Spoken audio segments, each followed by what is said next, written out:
నేపాల్ రాజకీయ తీరుతెన్నులు పూర్తిగా మారిపోయాయి. సంగీతానికి రాళ్లు కరుగుతాయని విన్నాం, కానీ ఇక్కడ కవితలకి రాజకీయాలే పూర్తిగా ప్రక్షాళన చేయబడ్డాయి. బాలేంద్ర షా తన యొక్క ర్యాప్ సాంగులతో, కవితలతో కేపీ శర్మ ఓలీ యొక్క రాజకీయ భవిష్యత్తుని పూర్తిగా మార్చేశాడు.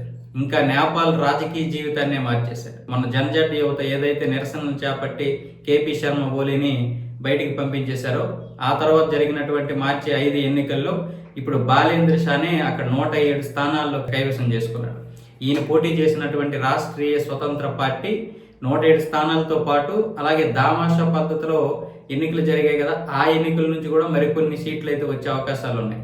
సో అక్కడ పర్సంటేజ్ని బట్టి సీట్లు అయితే కేటాయిస్తారు. కాబట్టి ఇప్పుడు ఏ విధంగా చూసినా సరే ఇతనే పీఎం అయ్యే అవకాశాలు ఉన్నాయి నేపాల్కి. అయితే ఈయన నేపథ్యం చూస్తే బాలేంద్ర షా గారిది బెంగళూరులో 2016 నుంచి 2018 వరకు చదువుకున్నారు.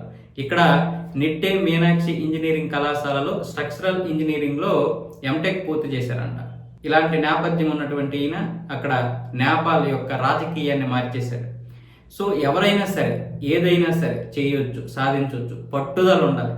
బాలేంద్ర షా గారు ఇప్పుడు నేపాల్ రాజకీయ జీవితాన్ని మార్చాలి. ఈయన ఎక్కడ పోటీ చేశారంటే కేపీ శర్మ ఓలీ పోటీ చేసినటువంటి నియోజకవర్గంలోనే పోటీ చేశాడు. 4 సార్లు ప్రధాని అయినటువంటి కేపీ శర్మని ఈయన 5,000 ఓట్ల తేడాతో ఓడించడం జరిగింది.